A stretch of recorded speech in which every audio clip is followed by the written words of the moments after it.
17번 엄기석입니다.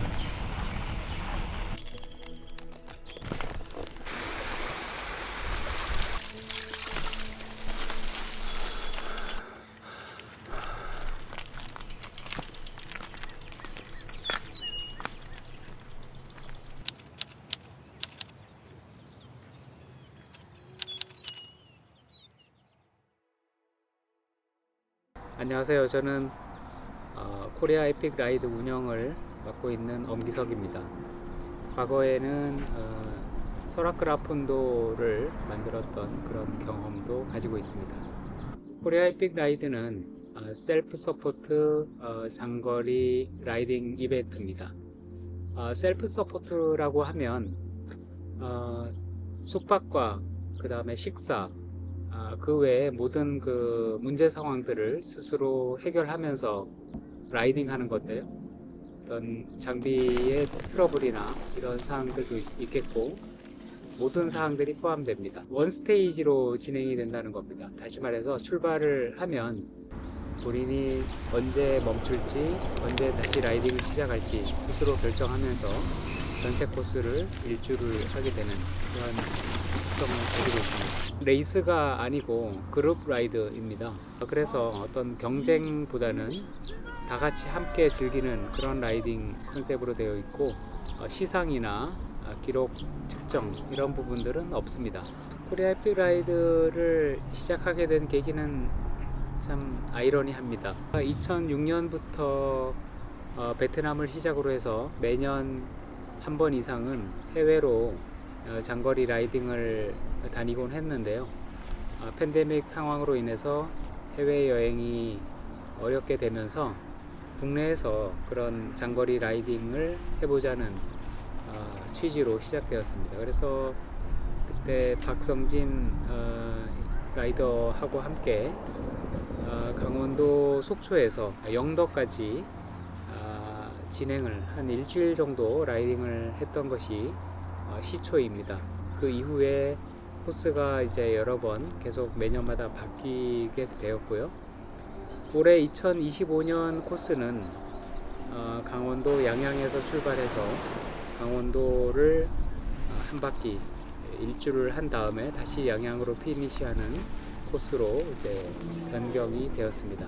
처음에는 코리아 에픽 라이드라는 이름을 붙여서 라이딩한 것이 아니고 그냥 둘이서 재미있게 라이딩을 즐겨보자 이러한 컨셉으로 시작을 했고 2025년 그래서 6회째입니다. 올해 코스의 특징은 강원도 양양에서 출발해서 쭉 일주를 한 다음에 다시 강원도 양양으로 피니시하는 원점 회기형 코스로 이제 변경이 되었습니다.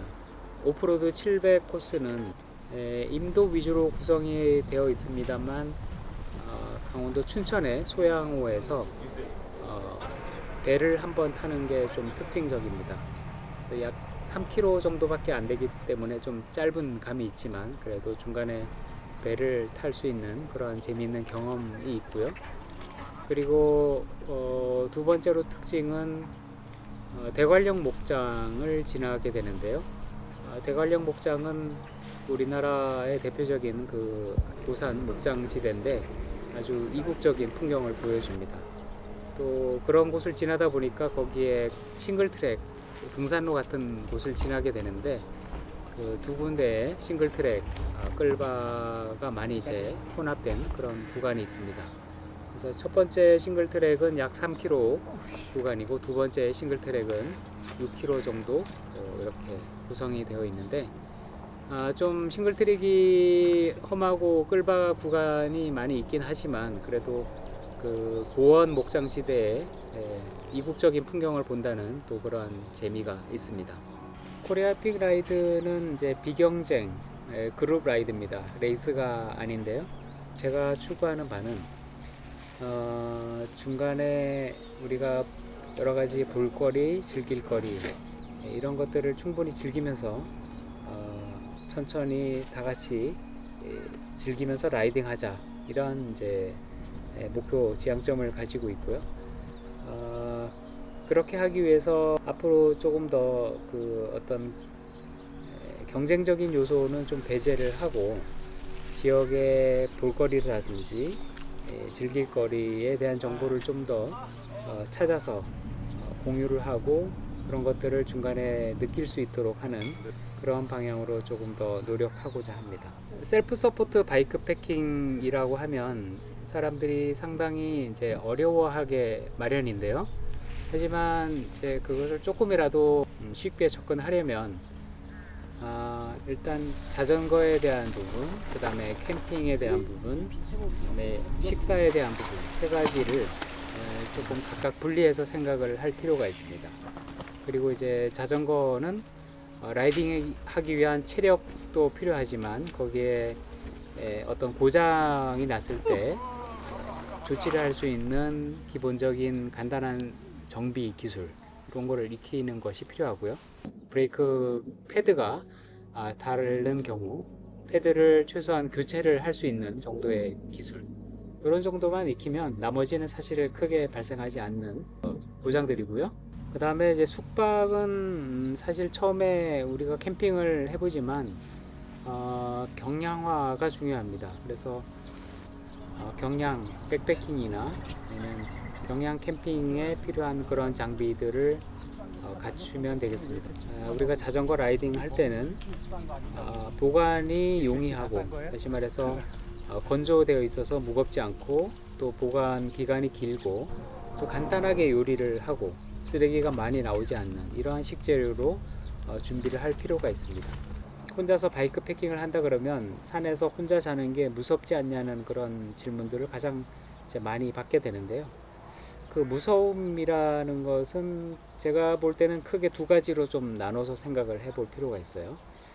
한 가지는 어떤 막연한 무지에 대한 이제 두려움, 그 다음에 또 하나는 실제 존재하는 어떤 그 위협에 대한 두려움, 이 두 가지인데 우리가 위험한 동물이라든지 어떤 뭐 낙석이나 기타 이런 위험한 자연 환경에 의한 두려움이 있습니다.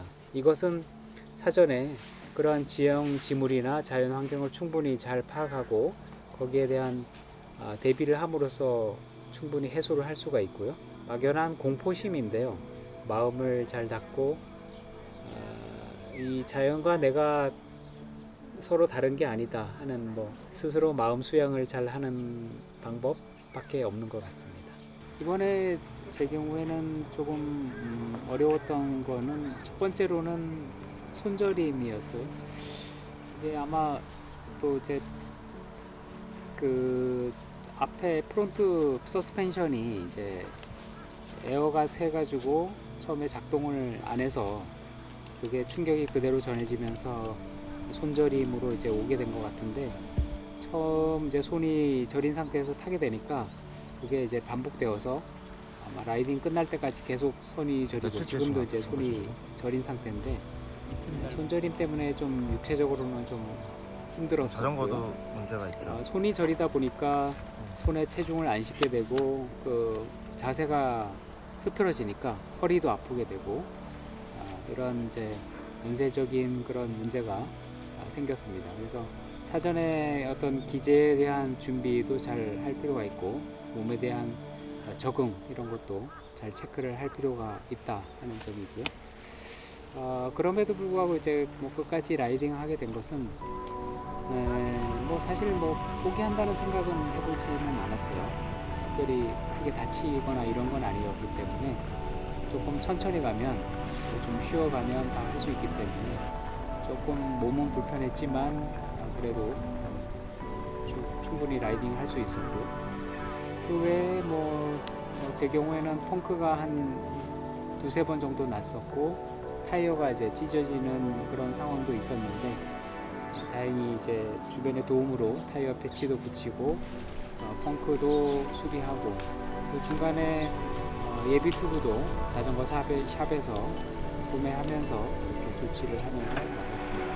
그래서 앞으로는 코스를 조금 변경하되 좀 더 다이나믹한 그런 코스로 구성할 수 있도록 한번 연구를 해볼 생각입니다.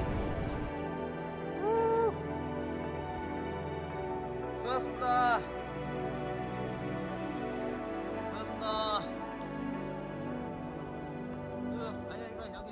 여기까지. 아, 카페가 이거야? 네. 아, 고생하셨습니다.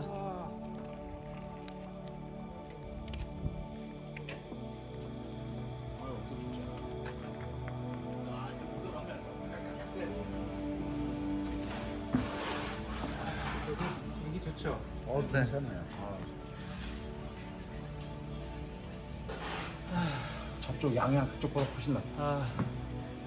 뭐 이런 걸 만들어가지고 죄송합니다. 많은 분들께 죄송합니다. 고생하셨습니다. 배고프다.